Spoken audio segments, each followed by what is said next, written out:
There is no secret that when you're getting started on YouTube, there's a big difference between those who have it and those who don't. And by have it, I don't mean a lot of subscribers, a lot of views, a lot of money coming in from AdSense revenue. No, I mean those who have the mindset to withstand the first few months or years on YouTube where you're not making any progress or really gaining any traction and still continuing to upload videos anyway. Now, I'm not trying to say I'm some kind of YouTube growth expert, but I do want to share my experience on how I was able to gain over 1,000 subscribers in a few months and what honestly led to that growth, and it might surprise you.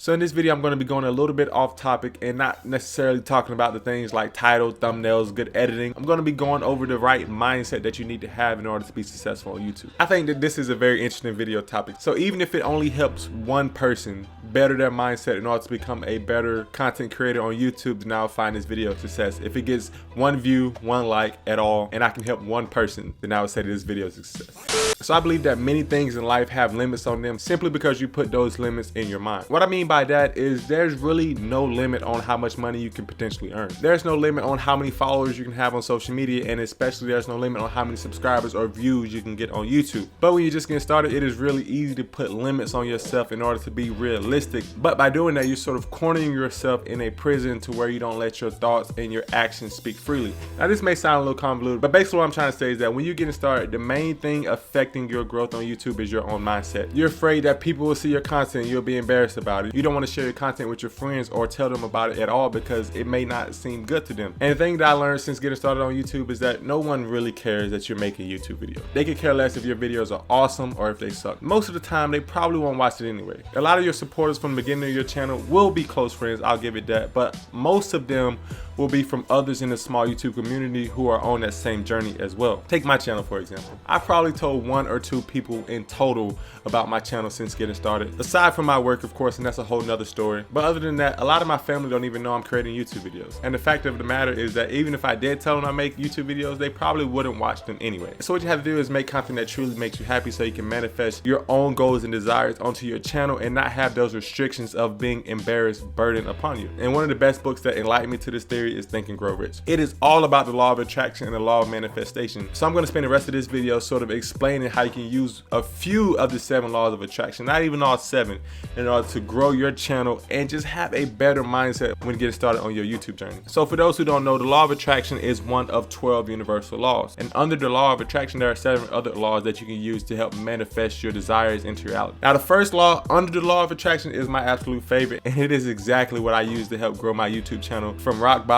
to the point where it is now, which is barely above rock bottom. And that is the law of manifestation. The law of manifestation says anything that we focus on constantly will manifest in our lives. Everything that you think about is mirrored in your outside world, so your mind is a powerful manifestation tool. The more positive things you focus on, the more you will get in your life. Now I have a little story about the law of manifestation. If you haven't watched my recent video about getting sponsored by Fashion Nova, I'll put a card up in this video now. But basically this law right here is the sole reason that I got sponsored by Fashion Nova in the first place.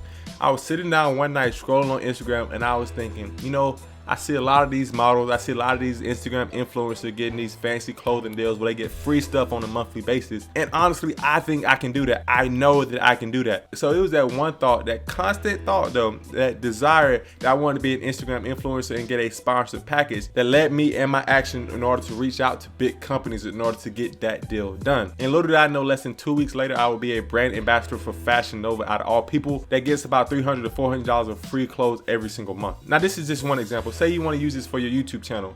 I created a channel a long time ago back when I was playing college basketball and I couldn't actually show my face on camera, and I was talking about a lot of stock trading and investing tips. And at the time I had about 100 subscribers when the company MoneyLion reached out to me. Now MoneyLion is an app on iOS and Android, and it basically is a personal finance app, but they reached out to me and paid me $500 in order to create a video for them because at the time I was reviewing other personal finance apps, or as they're called, fintech startup apps, and they wanted me to have a positive light on that app. Now this is an extreme example because before I got that sponsor from MoneyLion, I actually created a video before that talking about why I didn't like MoneyLion, and that video was one of the more popular videos on my channel, getting about 1,000 to 2,000 views. Not this channel, it was a channel I had made in the past, remember. And somebody from the MoneyLion headquarters saw it, and that's why they reached out to me in order for me to make a positive video on their app. And their app was really new at the time, so I think that they were really trying to get the ball rolling in the right direction. But at the same time, it really goes to attest that no matter how small you are, if you want a goal, if you want something to happen in your life, you can honestly achieve it. You just have to put forth the effort and have the right mindset going going into it. Now, I know I just said the law of manifestation requires constant desire, but there's also another law under the law of attraction that helped me not become burnt out when creating my YouTube videos. And this one is number 4, which is the law of delicate balance. I'm not going to go through all 7 laws. I'm just going to go through what I feel like are the most important laws in this video and what helped me the most on my YouTube journey. So the law of delicate balance says we must balance ourselves by enjoying and appreciating what we have now and always. With the goals we want to achieve in the future, we can think about them and work towards them, but avoid becoming desperate, anxious, or obsessed with it. You can think about the future, but also remember what you have now. Now, this one is so important when getting started on YouTube because a lot of people become obsessed, absolutely obsessed with reaching that 1,000 subscribers and 4,000 watch hour goal. When I was getting started a few months ago right out of college, I was one of these people as well. I was obsessed because I thought, if I can just get 1,000 subscribers, if I can just get 4,000 watch hours, which I haven't even gotten yet, then I would be on my way to greatness. But I remember the exact day I reached 1,000 subscribers. I released a video on that day and I thought to myself, wow, this is it. This is what I focused my efforts on so heavily for the last 3 months. And this is it. And it really was an eye-opening experience to where I had to think about all the things that I gave up in order to reach that subscriber milestone as quickly as I did. And now since that point, I've been taking a more passive approach and creating content and engaging with other small YouTubers that I feel like align with my goals and my mission in order to make good, helpful, and educational content. So what I do in appreciation every single person that watches my videos and subscribes to my channel, if they have a YouTube channel of themselves, I make sure and I go over the course of the next few days, watch that person's recent video and leave a helpful comment on that video. It's something that is so easy not to do, but for me, I wouldn't be where I am had I not had those people support me in the first place. So I could just click on those channels, watch the first few seconds of the video and just write a comment without even leaving any watch time on the video. But I feel like that is not a recipe for success because those people are supporting you, so you should support them in return. So that has to be a delicate balance. You can't become so obsessed with your goal that you forget to realize what you have in the present day and how far you have come from where you could be had you not started at all. And this goes into my work life as well. Once I actually started working, for those who don't know, I started working for a big financial firm and I had to stop making investment related content. I had to really transition from focusing a lot of efforts on YouTube in order to focus a lot of effort on my job in order to be as successful as possible in that field. So at the same time, while you want to be successful on YouTube, you want to be successful in your work, and then you want to be a successful husband, father, and friend, you don't really have room to give one specific area 95% of your efforts because then you will lack severely in all of the other areas. But moving on to the last law I want to talk about in this video, it is number 6, the law of right action. The law of right action states that how you treat others and the world around you, you will get back into your life. Doing the right things each day, such as helping others and loving others, will bring more positivity into your life. I believe that this can help you grow on your YouTube channel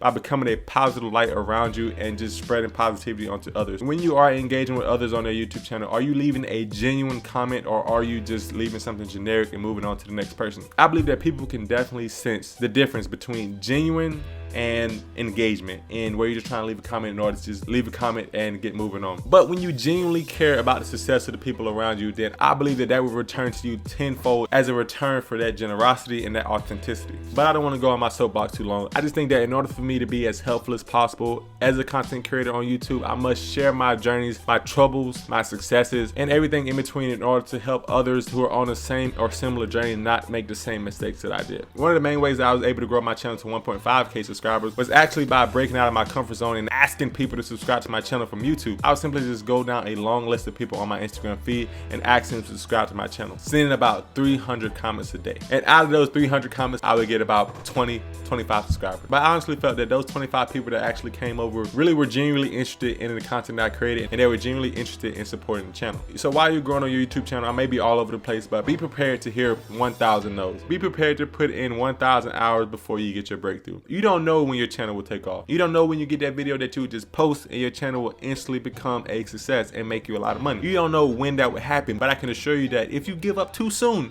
if you don't have the right positive mindset about what you are doing your channel for, then you will never get the opportunity in the first place. There's a quote that I like to say, I think Kevin Durant said it, is that luck is where preparation meets opportunity. If you prepare yourself in order to be successful on YouTube, if you prepare yourself in order to have the mindset to be a great content creator or even a great family man, this doesn't even have to apply to creating a YouTube channel. Then once you get the opportunity to reach that success. Once you get the opportunity and you have that viral video, you already have the momentum in order to keep going. Even if you do get one good video, if you continue to have a negative aspect towards creating content and just creating content that you don't really love, you will not last long as a content creator, and you'll be burnt out like many of your peers who give up before that time comes to be successful. But I know I talked way too long in this video. If you found some kind of inspiration or some kind of motivation from this video, please leave your boy with that thumbs up button and subscribe for new content. I have a ton of Instagram challenges coming up soon, and I'll see you in the next video. Peace.